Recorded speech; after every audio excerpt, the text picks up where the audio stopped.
Israel America Iran ಮಧ್ಯೆ ವಿನಾಶಕಾರಿ ಯುದ್ಧ ಶುರುವಾಗ್ಬಿಟ್ಟಿದೆ. ಇಸ್ರೇಲ್ ಮತ್ತು ಅಮೆರಿಕ ಜಂಟಿಯಾಗಿ ಇರಾನ್ ಮೇಲೆ ಯುದ್ಧವನ್ನ ಘೋಷಣೆ ಮಾಡಿರುವಂತದ್ದು. ಇದು ಅಮೆರಿಕ ಪ್ರಾಯೋಜಿತ ಯುದ್ಧ ಅಂತ ಇರಾನ್ ಹೇಳ್ತಾ ಇದೆ. ಇರಾನ್ ಮೇಲೆ ಇಸ್ರೇಲ್ ಅಮೆರಿಕ ಮಿಸೈಲ್ಗಳ ಬೆಂಕಿ ಮಳೆನೆ ಸುರಿತಾ ಇದೆ. ಇವತ್ತಿಗೆ 3ನೇ ದಿನ ಬೆಂಕಿ ಮಳೆ ಸುರಿಸ್ತಾ ಇದ್ದಾವೆ ಮಿಸೈಲ್ಗಳಿಂದ. ಇರಾನ್ನ ನಟಾಂಜ ಪರಮಾಣು ಕೇಂದ್ರದ ಮೇಲೂ ಕೂಡ ಅಟ್ಯಾಕ್ ಆಗಿರುವಂತದ್ದು. ಅಲ್ಲಿ ವಿಕಿರಣಗಳ ಅದು ಸೋರಿಕೆ ಆಗ್ತಾ ಇದೆ ಅನ್ನುವಂತಹ ಬೆಚ್ಚಿ ಬೀಳಿಸುವ ಮಾಹಿತಿ ಜಗತ್ತಿಗೆ ಬಿಸಿ ತಟ್ಟುವಂತಹ ವಿಚಾರ ಇದು. ಪರಮಾಣು ಶಕ್ತಿ ಕೇಂದ್ರ ಏನಿತ್ತು ಅಂದ್ರೆ ಶೇಖರಣೆ ಮಾಡಿ ಇಟ್ಟಿದ್ದಂಥ ಕೇಂದ್ರದ ಮೇಲೂ ಕೂಡ ಇಸ್ರೇಲ್ ಅಟ್ಯಾಕ್ ಮಾಡಿದೆ. ಇರಾನ್ನಲ್ಲಿ ನಟಾನ್ಸ್ ಅನ್ನುವಂತಹ ಏರಿಯಾದಲ್ಲಿ ಆ ಜಾಗದಲ್ಲಿ ಪರಮಾಣು ಇರಿಸಲಾಗಿತ್ತು ಇರಾನ್ನಲ್ಲಿ. ಸೊ ಅಲ್ಲಿನೇ ಇಸ್ರೇಲ್ ಅಟ್ಯಾಕ್ ಮಾಡಿದೆ ಅಂತ. ಸೊ ಅಲ್ಲಿ ನ್ಯೂಕ್ಲಿಯರ್ ವಿಕಿರಣಗಳು ಸೋರಿಕೆ ಆಗ್ತಾ ಇದೆ ಅನ್ನೋ ಮಾಹಿತಿ ಇದೆ. ಸೊ ಇದು ಆತಂಕಕಾರಿ ವಿಚಾರವಾಗಿದ್ದು ಈ ಯುದ್ಧ ಯಥಾ ಪ್ರಕಾರವಾಗಿ ಮುಂದುವರಿತಾ ಇದೆ. ಸೊ ಎಲ್ಲಿವರೆಗೂ ಬಂದು ನಿಂತ್ಕೊಂಡಿದೆ ಅಂದ್ರೆ ಪರಮಾಣು ಕೇಂದ್ರದ ಮೇಲೂ ಕೂಡ ಅಟ್ಯಾಕ್ ಮಾಡುವಷ್ಟರ ಮಟ್ಟಿಗೆ. ಸೊ ಯಾವ ರೀತಿಯಾಗಿ ಅಟ್ಯಾಕ್ ಆಗ್ತಾ ಇದೆ, ಇಸ್ರೇಲ್ ಅಮೆರಿಕದ ಈ ಅಟ್ಯಾಕ್ನಿಂದ, ಯುದ್ಧದಿಂದ, ಬೆಂಕಿ ಮಳೆಯಿಂದ ಇರಾನ್ ಹೇಗೆ ವಿಲ ಒದ್ದಾಡ್ತಾ ಇದೆ ಅನ್ನುವಂತಹ ಕಂಪ್ಲೀಟ್ ಡೀಟೇಲ್ಸ್ ನೋಡ್ತಾ ಹೋಗೋಣ. ಯಾವ ರೀತಿಯಾದಂತಹ ವಿನಾಶ ಅಲ್ಲಿ ಸೃಷ್ಟಿಯಾಗ್ತಾ ಇದೆ ಅಂತ. ಇರಾನ್ ವಿರುದ್ಧ ಮುಗಿಬೀಳ್ತಾ ಇರೋದು ಇಸ್ರೇಲ್ ಮತ್ತು ಅಮೆರಿಕ.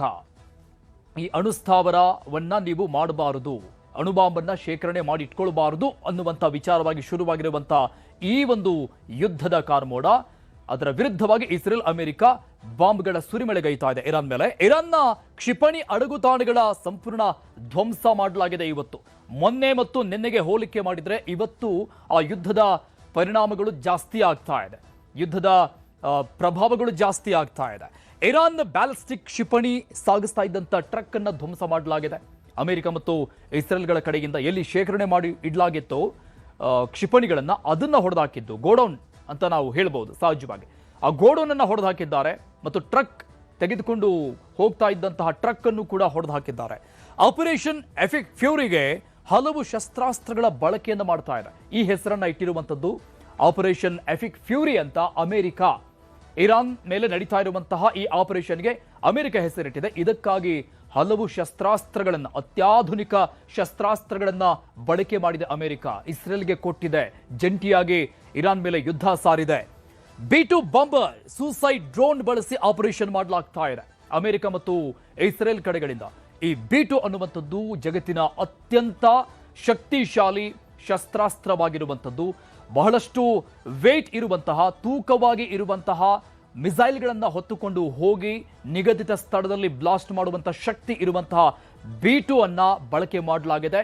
ಇನ್ನೊಂದು ವಿಶೇಷತೆ ಅಂದ್ರೆ ಬಹಳಷ್ಟು ವರ್ಷಗಳ ನಂತರದಲ್ಲಿ ಈ B2 ಅನ್ನ ಸಿದ್ಧಪಡಿಸಿ ಕೇವಲ ಅದರ ಪರೀಕ್ಷೆಗೆ ಮಾತ್ರ ಮಾಡಲಾಗಿತ್ತು, ಅದನ್ನ ಉಪಯೋಗನೇ ಮಾಡಿರಲಿಲ್ವಂತೆ ಇದುವರೆಗೂ ಕೂಡ. ಸೊ ಅದನ್ನ ಇರಾನ್ ಮೇಲೆ ಪ್ರಯೋಗ ಮಾಡಲಾಗಿದೆ ಹಲವಾರು ವರ್ಷಗಳ ನಂತರದಲ್ಲಿ. B2 ಬಾಂಬರ್ಗಳ ಮೂಲಕವಾಗಿ ಕ್ಷಿಪಣಿಗಳ ನೆಲೆಯನ್ನ ಉಡಿಸ್ ಮಾಡಲಾಗಿದೆ. ಅಕ್ಯುರೇಟ್ ಆಗಿ ಬ್ಲಾಸ್ಟ್ ಮಾಡುತ್ತೆ B2 ಮತ್ತು ಬಹಳಷ್ಟು ವೇಟ್ ಆಗಿರುವಂತಹ ಮಿಸೈಲ್ಗಳನ್ನ ತೆಗೆದುಕೊಂಡು ಹೋಗುತ್ತೆ.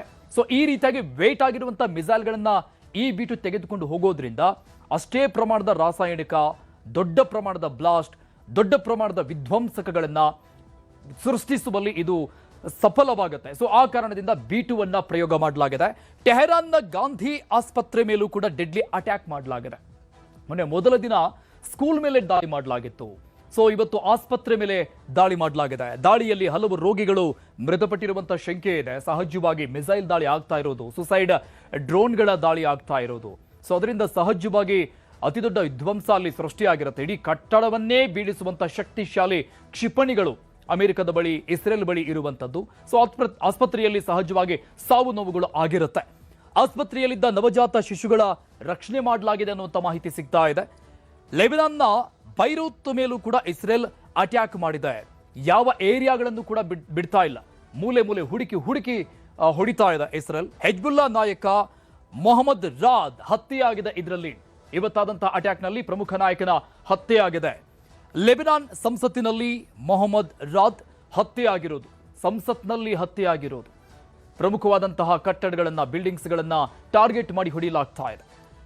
ಬೈರುತ್ನ ದಕ್ಷಿಣ ಭಾಗವನ್ನ ಗುರಿಯಾಗಿಸಿ ಪ್ರಬಲವಾದಂತಹ ದಾಳಿ ಆಗ್ತಾ ಇದೆ. ಬೈರುತ್ನಲ್ಲಿ ಸೌತ್ ಎಂಡ್ ಅನ್ನ ಟಾರ್ಗೆಟ್ ಮಾಡಿ ಹೊಡೆಯಲಾಗ್ತಾ ಇದೆ ಇಸ್ರೇಲ್ ಕಡೆಯಿಂದ.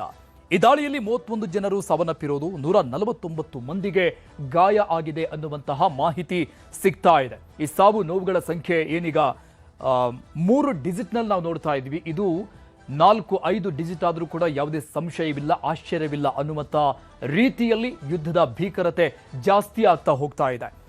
ಸೊ ಇನ್ನು IRGC ಕಚೇರಿ ಉಡಿಸ್ ಮಾಡಲಾಗಿದೆ. ಟೆಹರಾನ್ನಲ್ಲಿದ್ದಂತಹ IRGC ಪ್ರಧಾನ ಕಚೇರಿ ಉಡಿಸ್. IRGC ಅಂದ್ರೆ ಇರಾನ್ನ ವಾಯುಪಡೆ ಇರುವಂತಹ ವಿಂಗ್ ಕಮಾಂಡ್. ಸೊ ಅದನ್ನ ಉಡಿಸ್ ಮಾಡಲಾಗಿದೆ. ಗುಪ್ತಚರ IRGC ಏರ್ಫೋರ್ಸ್ ಕಮಾಂಡ್ ಸೆಂಟರ್ಗಳನ್ನ ಸೊ ಎಲ್ಲಿ ಅವನ ಆಕ್ಟಿವಿಟಿ ಮಾಡಲಾಗ್ತಾ ಇತ್ತು, ಪ್ರಮುಖ ಬಿಲ್ಡಿಂಗ್ಸ್ಗಳನ್ನೇ ಕೂಡ ಒಡೆದು ಹಾಕಲಾಗಿದೆ. ಆಂತರಿಕ ಭದ್ರತಾ ಪ್ರಧಾನ ಕಚೇರಿಗಳಿದ್ದ ಕಟ್ಟಡ ಅದನ್ನು ಕೂಡ ಉಡಿಸ್ ಮಾಡಲಾಗಿದೆ. ಇಸ್ರೇಲ್ ಅಮೆರಿಕ ಕಡೆಯಿಂದ ವಾರ್ನ್ ಮಾಡಲಾಗಿತ್ತು ನಿನ್ನೆ ಈ ಬಗ್ಗೆ. ನೀವೇನಾದ್ರೂ ಈ ಬಗ್ಗೆ ನಿರ್ಧಾರವನ್ನ ತೆಗೆದುಕೊಂಡಿದ್ರೆ, ಇಂಥ ವಿಚಾರ ನಿಮ್ಮ ತಲೆಯಲ್ಲಿದ್ರೆ ವಾಪಸ್ ನಾವು ಪ್ರತಿದಾಳಿ ಮಾಡ್ತೀವಿ ಅನ್ನೋದು ಅದನ್ನ ತೆಗೆದುಹಾಕ್ಬೇಡಿ ಅಂತ ಟ್ರಂಪ್ ಹೇಳಿದ್ರು. ಹಾಗೇನಾದ್ರೂ ಮಾಡಿದ್ರೆ ಯಾವತ್ತೂ ಕಂಡು ಕೇಳರಿಯದಂತಹ ಅಟ್ಯಾಕ್ ನಾವು ಮಾಡಿ ತೋರಿಸ್ತೀವಿ ಅಂತ ವಾರ್ನ್ ಮಾಡಿದ್ರು. ಸೊ ಅದರ ಪ್ರತಿರೂಪ ಅನ್ನುವಂಥ ರೀತಿಯಲ್ಲಿ ಈ ಡೀಟೇಲ್ಸ್ಗಳು ಹೇಳ್ತಾ ಇದೆ. ಇರಾನ್ ಮಿಲಿಟರಿ ಕಾರ್ಯಾಚರಣೆಗೆ ತೀವ್ರ ಸಮಸ್ಯೆಗಳು ಆಗ್ತಾ ಇದೆ. ನೋಡಿ, ರನ್ವೇಗಳನ್ನ ಹೊಡೆದು ಹಾಕಿದ್ದಾರೆ. ಬೇಕಾಗಿರುವಂತಹ ಕ್ಷಿಪಣಿಗಳನ್ನ ಶೇಖರಣೆ ಮಾಡಿಟ್ಟಿದ್ದಂತಹ ಗೋದಾಮುಗಳನ್ನ ಹೊಡೆದು ಹಾಕಿದ್ದಾರೆ. ಸೊ ಹೀಗಾಗಿ ಕಾರ್ಯಾಚರಣೆ ಮಾಡೋಕೆ ಆಗದೆ ಇರುವಂತಹ ಪರಿಸ್ಥಿತಿಗೆ ಇರಾನ್ ಬಂದು ನಿಂತುಕೊಂಡಿದೆ. ಸದ್ಯಕ್ಕೆ ಹಾವಿನ ತಲೆಯನ್ನ ಕಟ್ಟು ಮಾಡಿದ್ದೇವೆ ಅಂತ ಅಮೆರಿಕ ಹೇಳಿರುವಂಥದ್ದು. ಇವತ್ತಿನ ಆಪರೇಷನ್ ನಂತರದಲ್ಲಿ ಅಮೆರಿಕ ಸೆಂಟ್ರಲ್ ಕಮಾಂಡ್ ಕಚೇರಿ ವಿಡಿಯೋ ಪೋಸ್ಟ್ ಅನ್ನ ಮಾಡಿದೆ ಈ ಬಗ್ಗೆ. ಸೊ ನಾವು ಹಾವಿನ ತಲೆಯನ್ನ ಹೊಡೆದು ಹಾಕಿದ್ದೀವಿ ಅಂತ ವಿಷಕಕ್ಕುವ ಹಾವಿಗೆ ಹೋಲಿಕೆ ಮಾಡಿರುವಂಥದ್ದು ಇರಾನ್ನ ಅಮೆರಿಕ. ಸೊ ಆ ಬಗ್ಗೆ ಒಂದು ವಿಡಿಯೋವನ್ನ ಪೋಸ್ಟ್ ಮಾಡಿದೆ ಅಮೆರಿಕ ಕೇಂದ್ರ ಕಚೇರಿ. ನೋಡಿ, ಇದು IRGC ಕಚೇರಿಯನ್ನ ಉಡಿಸ್ ಮಾಡಿರುವಂತಹ ದೃಶ್ಯ. ನೋಡ್ತಾ ಇದ್ರೇನೆ ಭೀಕರವಾಗಿದೆ. ಒಂದೇ ಒಂದು ಮಿಸೈಲ್ ಸಂಪೂರ್ಣವಾಗಿ ಉಡಿಸ್ ಆಗಿ ಹೋಗಿದೆ. ಇದು ಖಮೇನಿ ಅಡಗಿ ಕುಳಿತಿದ್ದಂತಹ ಬಿಲ್ಡಿಂಗ್ ಅಂತ ಹೇಳಲಾಗ್ತಾ ಇದೆ. ಸೊ ಇದನ್ನು ಅಧಿಕೃತವಾಗಿ ಟ್ರಂಪ್ ಕೂಡ ತಮ್ಮ ಟ್ರೂತ್ ಖಾತೆಯಲ್ಲಿ ಖಚಿತಪಡಿಸಿದ್ರು. ನಾವು ಖಮೇನಿಯನ್ನ ಇದೇ ಜಾಗದಲ್ಲಿ ಹೊಡೆದು ಹಾಕಿದ್ದು ಅಂತ. ಯುದ್ಧ ಆರಂಭವಾದಂಥ ದಿನದಂದೇ ಮೊದಲ ದಿನಾನೇ ಖಮೇನಿಯ ಹತ್ಯೆಯನ್ನ ಮಾಡಿರೋ ಬಗ್ಗೆ ಅಧಿಕೃತವಾದಂತಹ ಘೋಷಣೆ ಕೂಡ ಆಯಿತು. ಇನ್ನು ಇರಾನ್ ಮೇಲೆ ಬೆಂಕಿ ಮಳೆನೇ ಸುರಿತಾ ಇದೆ. B2 ಸ್ಟೆಲ್ತ್ ಬಾಂಬರ್ಗಳಿಂದ ಬೆಂಕಿ ಮಳೆ ಸುರಿತಾ ಇದೆ. ನಾನು ಆಗ್ಲೇ ಹೇಳಿದೆ ಈ B2ನ ಶಕ್ತಿ ಸಾಮರ್ಥ್ಯ ಎಷ್ಟರ ಮಟ್ಟಿಗೆ ಇದೆ ಅನ್ನುವಂಥ ವಿಚಾರವಾಗಿ. ಸೊ ಇದನ್ನು ಬಳಕೆ ಮಾಡಿರುವಂಥದ್ದು ಇರಾನ್ ಮೇಲೆ. ಇರಾನ್ ಮತ್ತು ಅಮೆರಿಕಾಗೆ ಹೋಲಿಕೆ ಮಾಡಿದ್ರೆ ಅಥವಾ ಇಸ್ರೇಲ್ಗೆ ಹೋಲಿಕೆ ಮಾಡಿದ್ರು ಕೂಡ ಇರಾನ್ ಯಾವುದಕ್ಕೂ ಕೂಡ ಭೂಸೇನೆ ಆಗಿರಬಹುದು, ವಾಯುಸೇನೆ ಆಗಿರಬಹುದು, ನೌಕಾಸೇನೆ ಆಗಿರಬಹುದು, ಯಾವುದಕ್ಕೂ ಕೂಡ ಮ್ಯಾಚೇ ಆಗೋದಿಲ್ಲ. ಅಂತಹ ರಾಷ್ಟ್ರದ ಮೇಲೆ B2 ಅನ್ನ ಪ್ರಯೋಗ ಮಾಡಿದೆ ಅಮೆರಿಕ. ಸೊ ಅಲ್ಲಿಗೆ ಈ ಯುದ್ಧದ ಭೀಕರತೆ ಮತ್ತು ಗಂಭೀರತೆ ಅರ್ಥ ಮಾಡಿಕೊಳ್ಬೇಕಾಗತ್ತೆ. LUCAS ಡ್ರೋನ್ಗಳನ್ನು ಬಳಕೆ ಮಾಡಲಾಗಿದೆ. ಪೆಟ್ರಿಯಾಟ್ ಇಂಟರ್ಸೆಪ್ಟರ್ ಕ್ಷಿಪಣಿಯ ವ್ಯವಸ್ಥೆಯನ್ನು ಹೊಂದಿರುವಂಥದ್ದು ಇದು. ಸೊ ಅದನ್ನ ಇಲ್ಲಿ ಬಳಕೆ ಮಾಡಲಾಗಿದೆ. ಸೊ ಅಮೆರಿಕದಲ್ಲಿರುವಂತಹ, ಇಸ್ರೇಲ್ನಲ್ಲಿರುವಂತಹ ಅತ್ಯಾಧುನಿಕ ಶಸ್ತ್ರಾಸ್ತ್ರಗಳ ಬಳಕೆಯಾಗಿದೆ ಇರಾನ್ ಮೇಲೆ. ಥಾಡ್ ಬ್ಯಾಲಿಸ್ಟಿಕ್ ವಿರೋಧಿ ಕ್ಷಿಪಣಿಯ ವ್ಯವಸ್ಥೆಯನ್ನ ಹೊಂದಿರುವಂತಹ ಶಸ್ತ್ರಗಳನ್ನು ಬಳಕೆ ಮಾಡಲಾಗಿದೆ ಇರಾನ್ನನ್ನ ಉಡಿಸ್ ಮಾಡೋದಕ್ಕೆ. F-18, F-16, F-22, F-15 ಈ ಶ್ರೇಣಿಗಳ ಫೈಟರ್ ಜೆಟ್ಗಳನ್ನ, ಅಂದ್ರೆ ಒಂದೊಂದು ಜನರೇಷನ್ಗಳಿರುವಂತಹ ಫೈಟರ್ ಜೆಟ್ಗಳಿವು, ಅತ್ಯಾಧುನಿಕವಾಗಿ ಸಿದ್ಧಪಡಿಸಿರುವಂತಹ ಫೈಟರ್ ಜೆಟ್ಗಳು. ಸೊ ಅವುಗಳನ್ನು ಬಳಕೆ ಮಾಡಲಾಗಿದೆ. EA-18G ಎಲೆಕ್ಟ್ರಾನಿಕ್ ದಾಳಿ ವಿಮಾನ ಇದು. ಸೊ ಆ ವಿಮಾನವನ್ನು ಕೂಡ ಇಲ್ಲಿ ಬಳಕೆ ಮಾಡಲಾಗಿದೆ ಇರಾನ್ ಮೇಲೆ ದಾಳಿ ಮಾಡೋಕೆ. ಇಷ್ಟು ಶಸ್ತ್ರಸಜ್ಜಿತ ಅತ್ಯಾಧುನಿಕ ಶಸ್ತ್ರಾಸ್ತ್ರಗಳ ಬಳಕೆ ಮಾಡುವ ಮೂಲಕವಾಗಿ ಇರಾನ್ ಯಾವ ಮಟ್ಟಿಗೆ ಬಂದು ನಿಂತ್ಕೊಂಡಿದೆ ಅಂದ್ರೆ, ಈ ಎಲ್ಲ ಉಪಕರಣಗಳು ಶಸ್ತ್ರಾಸ್ತ್ರಗಳನ್ನು ಬಳಕೆ ಮಾಡಿ ದಾಳಿ ಮಾಡಿದ ನಂತರದಲ್ಲಿ ಅವರಿಗೆ ಯಾವುದೇ ರೀತಿಯಾದಂತಹ ಕಾರ್ಯಾಚರಣೆಯನ್ನು, ಅಂದ್ರೆ ನಿನ್ನೆವರೆಗೂ ಅಥವಾ ಇವತ್ತಿನ ಮಧ್ಯಾಹ್ನದವರೆಗೂ ಏನು ಹೇಳ್ತಾ ಇತ್ತು ಇರಾನ್, ನಾವು ಪ್ರತಿದಾಳಿಯನ್ನ ಮಾಡ್ತೀವಿ ಅಂತ, ಅದಕ್ಕೆ ಯಾವುದೇ ಆಸ್ಪದವನ್ನ ಕೊಡುವಂತಹ ರೀತಿಯಲ್ಲಿ, ಬೇರೆ ಆಪ್ಷನ್ನೇ ಇಲ್ಲ ಅನ್ನುವಂಥ ರೀತಿಯಲ್ಲಿ ಬಂದು ನಿಂತ್ಕೊಂಡಿದೆ.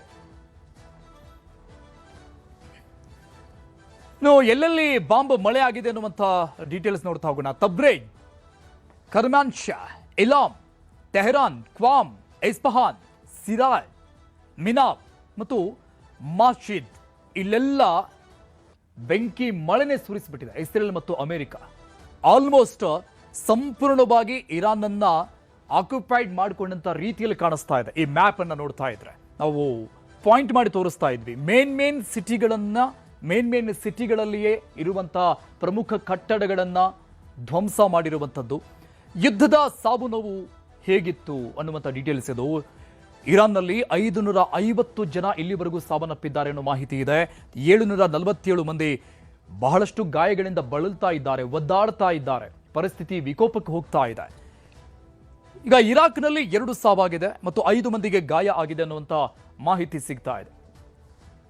ಅದು ಕುವೈತ್ನಲ್ಲಿ 1 ಸಾವು, 32 ಮಂದಿಗೆ ಗಾಯ. ಸೊ ಇವೆಲ್ಲ ಸುತ್ತಮುತ್ತ ಇರುವಂತಹ ಏರಿಯಾಗಳು. ಬಹ್ರೇನ್ನಲ್ಲಿ 4 ಮಂದಿಗೆ ಗಾಯ ಆಗಿದೆ. ಯಾವುದೇ ಸಾವು ನೋವುಗಳು ವರದಿ ಆಗಿಲ್ಲ. ಬಹ್ರೇನ್ನಲ್ಲಿ ಸ್ವಲ್ಪ ಸುರಕ್ಷಿತವಾದಂಥ ಸ್ಥಳ ಅನ್ನುವಂಥ ರೀತಿಯಲ್ಲಿ ಕಾಣಿಸ್ತಾ ಇದೆ ಅಷ್ಟೇ. ಇನ್ನು UAE 2 ಸಾವು, 58 ಮಂದಿಗೆ ಗಾಯ ಆಗಿರುವಂಥದ್ದು. ಇಲ್ಲೆಲ್ಲ ಅಮೆರಿಕದ ಸೇನಾ ನೆಲೆಗಳು ಇದ್ದಾವೆ. ಸೊ ಆ ಸೇನಾ ನೆಲೆಗಳನ್ನ ಇರಾನೇ ಟಾರ್ಗೆಟ್ ಮಾಡಿ ಹೊಡೆಯುತ್ತಾ ಇರೋದು. ಸೊ ಇಲ್ಲಿ 2 ಸಾವು, 58 ಮಂದಿಗೆ ಗಾಯ ಆಗಿದೆ UAEಯಲ್ಲಿ. ಒಮನ್ ದೇಶದಲ್ಲಿ 5 ಮಂದಿಗೆ ಗಾಯ. ಇಸ್ರೇಲ್ 9 ಸಾವು, 221 ಮಂದಿಗೆ ಗಾಯ. ಅಮೆರಿಕದವರೆಗೂ ಕೂಡ ಹೋಗೋದಕ್ಕೆ ಇರಾನ್ನಿಂದ ಶಕ್ತಿ ಆಗೋದಿಲ್ಲ. ಆ ಶಕ್ತಿ ಇರಾನ್ಗೆ ಇಲ್ಲ. ಸೊ ಇಸ್ರೇಲ್ವರೆಗೂ ಹೋಗ್ಬಹುದು ಅವರ ಮಿಸೈಲ್ಗಳು, ಅವರ ಶಸ್ತ್ರಗಳು ಅಷ್ಟೇನೆ. ಸೊ ಅದನ್ನು ಹೊರತುಪಡಿಸಿ ಅಮೆರಿಕದವರೆಗೂ ಹೋಗಿ ದಾಳಿ ಮಾಡುವಂಥ ಶಕ್ತಿ ಇರಾನ್ಗೆ ಇಲ್ಲ ಅನ್ನುವಂಥ ವಿಚಾರ.